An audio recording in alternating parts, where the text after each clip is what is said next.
चिराग लालू जी आजकल रोज याद दिलाते हैं कि बीजेपी वाले परिवारवाद की बात करते हैं, लेकिन चिराग के परिवार को भूल जाते हैं। यहाँ तो पापा भी राजनीति में, चाचा भी राजनीति में, भाई भी राजनीति में, बहनोई भी राजनीति में। नहीं तो अब क्या चाचा भाई सब चले गए हैं, परिवार थोड़ा छोटा रह गया है मेरा। ले दे के एक मेरे जीजा जी हैं जो इस बार चुनाव लड़ रहे हैं और उम्मीद है अच्छे से वो जीतेंगे।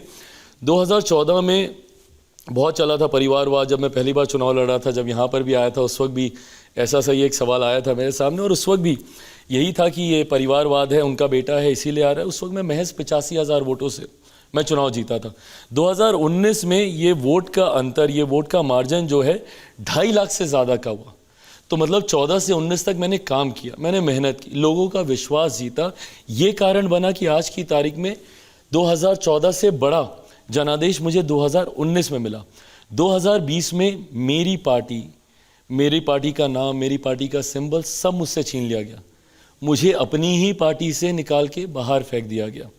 उसके बाद मैंने स्क्रैच से शुरुआत की, जहाँ पर मैंने नए पार्टी के नाम से, नए पार्टी के लोगों के साथ, नए लोगों को अपने साथ जोड़ा, मेहनत की, संघर्ष किया, लोगों के बीच रहा, लोगों का विश्वास मैंने जीता।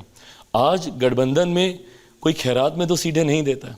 आज की तारीख में अगर 5 सीटें अगर गठबंधन में लोक जनशक्ति पार्टी को, जहां बिहार में मात्र 40 सीटें हैं, उसमें से 5 सीटें दी जा रही हैं, तो ये कहीं ना कहीं आपकी मेहनत भी इसके पीछे कारण। इस बात से प्रॉब्लम नहीं है कि आपको 5 सीटें मिली, आप लड़ रहे हैं, लेकिन पासवान का परिवार नहीं है, लालू जी का परिवार। लालू जी अगर अपने बेटे को चुनाव लड़ाएं, रोहिणी को चुनाव लड़ाएं, मीसा को चुनाव लड़ाएं, तो वो परिवारवाद है। नहीं, बिल्कुल नहीं है।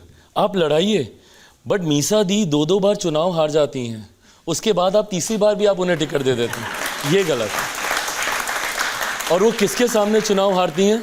रामकृपाल जी के सामने। कौन है रामकृपाल जी? एक कार्यकर्ता। जब तक राजद में भी रहे कार्यकर्ता की भूमिका में रहे, जब वो भाजपा में भी आए तो एक कार्यकर्ता की भूमिका में। मैं बताना चाह रहा हूँ कि हैवीवेट सरनेम आपके साथ हो, वो आपकी जीत का क्राइटेरिया कतई नहीं हो सकता। इवेंचुअली आपका सामर्थ्य आपको आगे लेकर जाएगा। लेकिन आपने जो टिकट दिए हैं उसमें एक जेडीयू के एमएलसी की वाइफ हैं, एक जेडीयू के नेता के बेटी हैं, जमुई से आपके वीणा देवी हैं। ये जितने भी लोग हैं ये सब कहीं ना कहीं किसी परिवार के, किसी के भाई, किसी की बेटी, किसी भाई। आप शांभवी की बात कर रहे हैं, जिनको आप एक नेता की बेटी बता रही हैं। मैं एक यंग लड़की देखता हूं जो पढ़ी लिखी है, जो जानकार है, वेल एजुकेटेड, वेल लर्नेड, जो बोलती अच्छा है, जिसका एक अपना समाज सेवा का एक अनुभव रहा है। आप वीणा जी की बात कर रहे हैं, चलिए वीणा जी वो पिछली बार भी वो चुनाव लड़ी थी, जीती थी, उनके पास एक अपना अनुभव है। मैं राजेश वर्मा को मैं देखता हूं जो खगड़िया से चुनाव लड़ रहे हैं। यंग लड़का जो बोलता अच्छा है, जिसका एक अपना राजनीतिक अनुभव रहा है बिना किसी राजनीतिक पृष्ठभूमि के।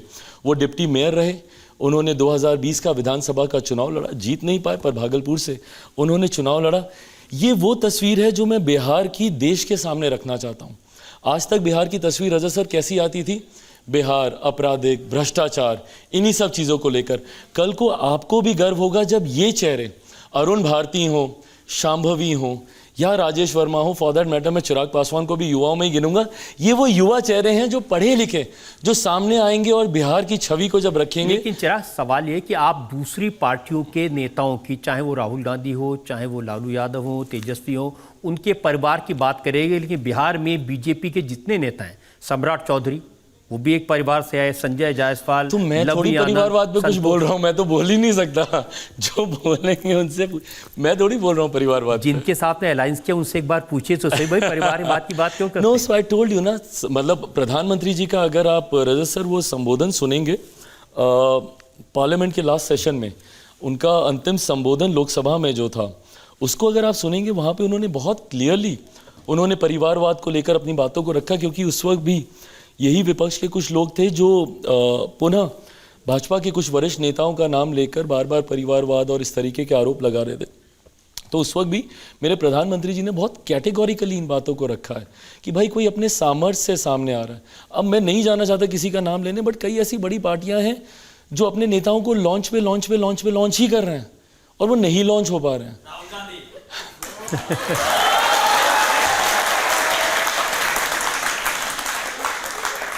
वो गलत है।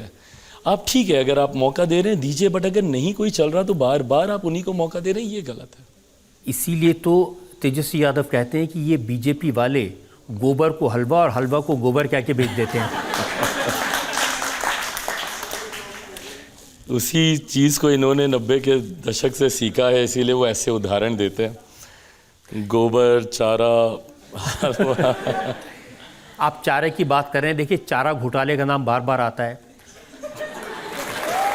तेजस्वी ने कहा कि अगर लालू यादव बीजेपी ज्वाइन कर लेते तो वो राजा हरिश्चंद्र हो जाते, अगर वो वॉशिंग मशीन में धुल जाते तो चारा चोर के बजाय वो भाईचारा वाले हो जाते।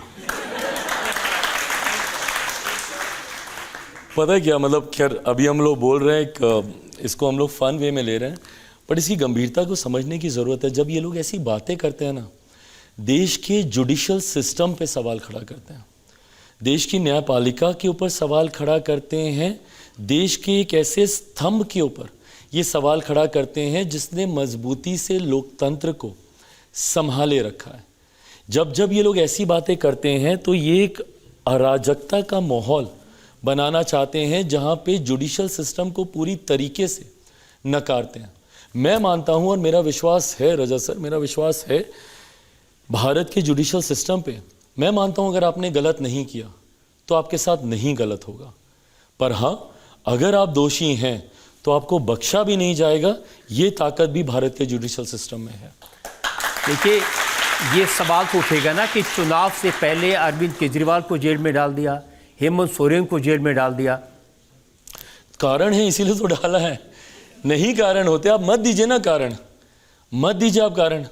और आज देख लीजिए केजरीवाल जी किनका समर्थन ले रहे हैं, किनका समर्थन ले रहे हैं। आज अभी कुछ दिनों पहले so called India alliance, what ever alliance, तो उस मंच पे जब केजरीवाल जी जब अरेस्ट हुए थे, उस मंच पे कौन लोग थे, आप एक एक का चेहरा जूम इन करके दिखाइए। ये वही लोग हैं जिनकी पर्ची केजरीवाल जी लेकर घूमते थे उसी गांधी मैदान में, अन्ना हजारे जी के आंदोलन में। इन्हीं लोगों के नाम की पर्ची लेकर घूमते थे भ्रष्टाचार के आरोप लगाते हुए, और आज उन्हीं लोगों का समर्थन ले रहे हैं अपने आप को जेल से बाहर निकलवाने का।